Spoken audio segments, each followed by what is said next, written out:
As you've never travelled by flue powder before, you need to know a few things. When you're in the fireplace, say where you're going. And keep your elbows tucked in. Mind you get out at the right fireplace. Are you sure this is safe? Piece of cake. Diagon Alley!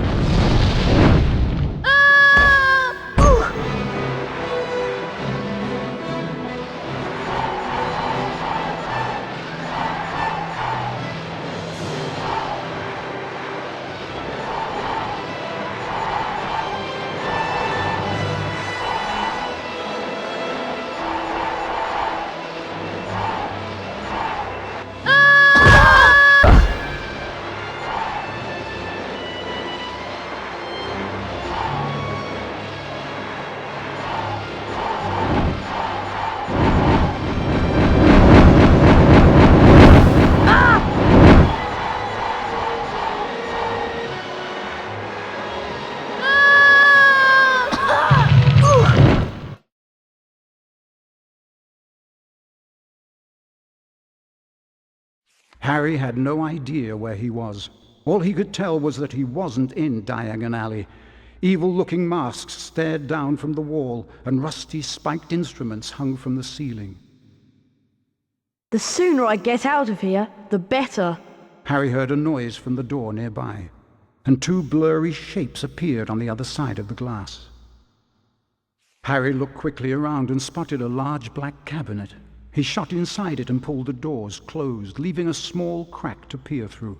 Seconds later, a bell clanged, and Draco Malfoy stepped into the shop. The man who was with Draco could only be his father, Lucius Malfoy. Touch nothing, Draco. Mr. Malfoy was trying to sell the shopkeeper certain dark magical items that he didn't want the Ministry of Magic to find out about. Harry went to Flourish and Blot to buy his books. While he was in there, Gilderoy Lockhart, Hogwarts' new defense against the dark arts teacher, was signing his latest book. Nice big smile, Harry. Together you and I were at the front page. Harry met up with Ron and Ginny Weasley. Lucius and Draco Malfoy were also there. Famous Harry Potter. Can't even go into a bookshop without making the front page. Ginny, who was very fond of Harry, defended him. Leave him alone. He didn't want all that.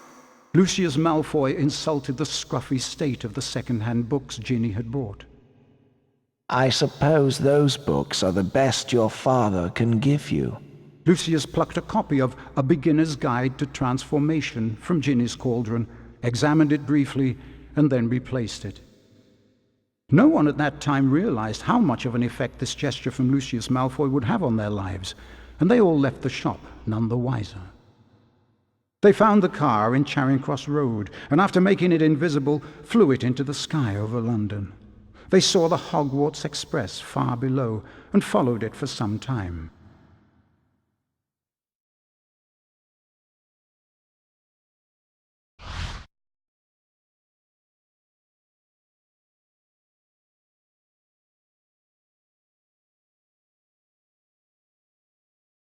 Looks like we've lost the train.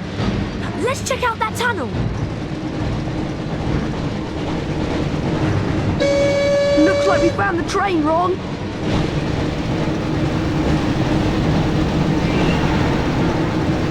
Try not to scratch the paintwork or my dad will kill me.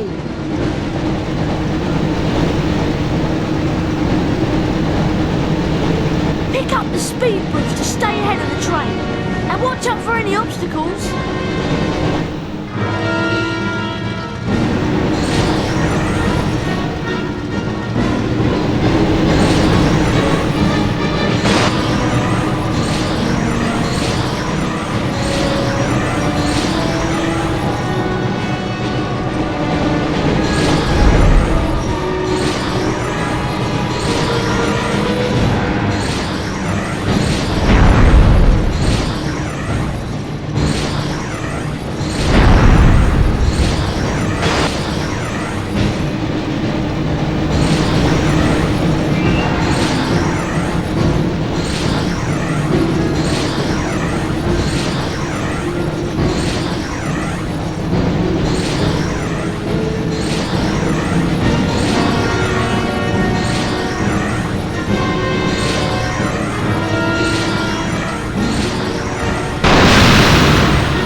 the end of the tunnel soon.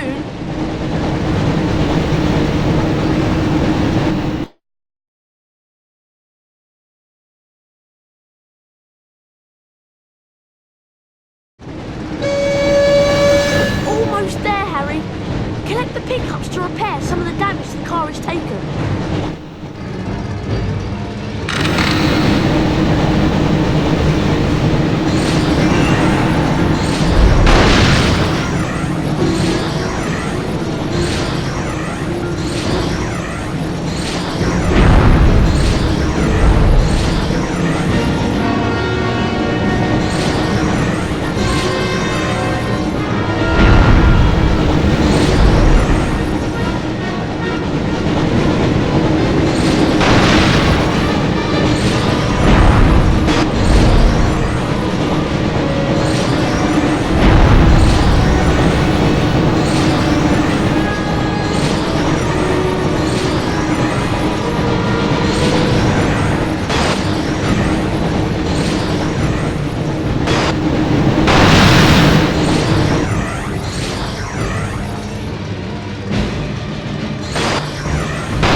Phew, that was really close.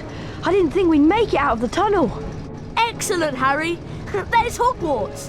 Try and land the car in the castle grounds. There's something wrong with the car. I don't have control anymore.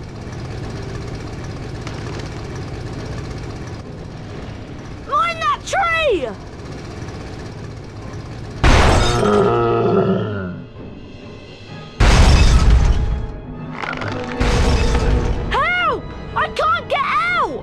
Harry, you need to get close to the tree and cast a spell at what looks like its mouth.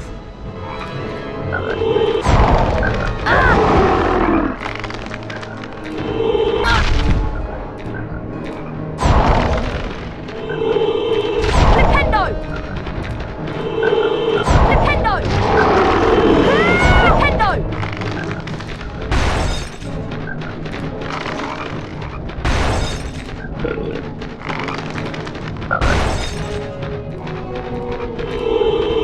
Flipendo! Shoot it in the mouth, Harry! Flipendo! Get closer to the tree, Harry! Flipendo! Flipendo! Help!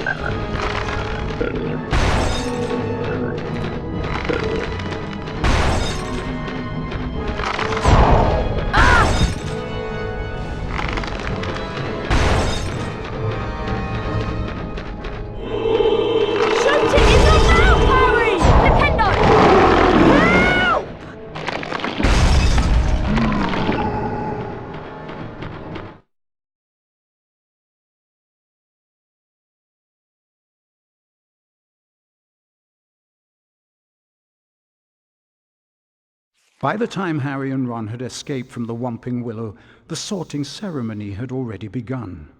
They peered in at the Great Hall and watched as the aged-old sorting hat placed new students into the 4 Hogwarts houses, as it had for so many years past.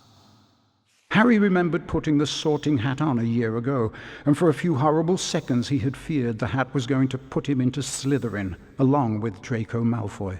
Not Slytherin, eh? Well, if you're sure, better be Gryffindor! But of course, he had ended up in Gryffindor, along with Ron and Hermione. As they watched the sorting, Harry noticed that at least one teacher was missing from the staff table. Hang on, where's Snape? And then, from behind him, came the voice Harry dreaded to hear. It was Professor Snape, Harry's least favorite teacher. I'm waiting to hear why you two didn't arrive on the school train. It was a great start to the term, thought Harry, as they followed Snape to his office.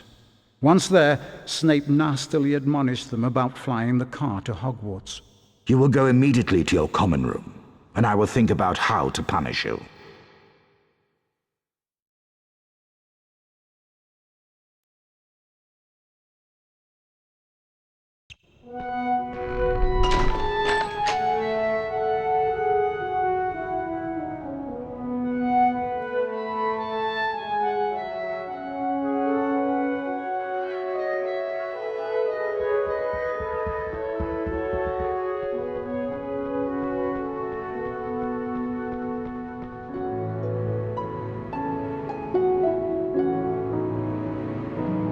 Can you believe our luck?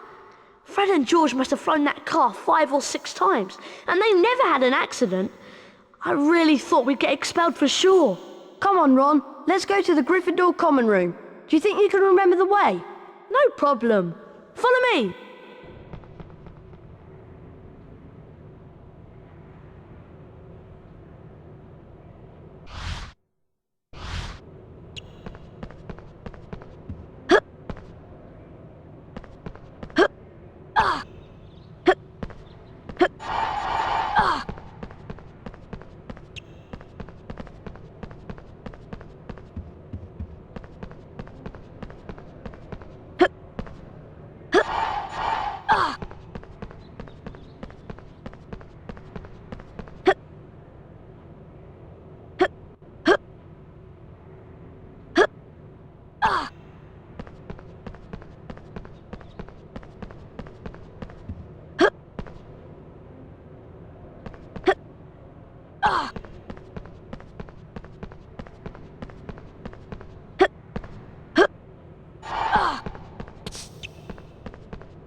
Harry Potter mustn't stay at Hogwarts.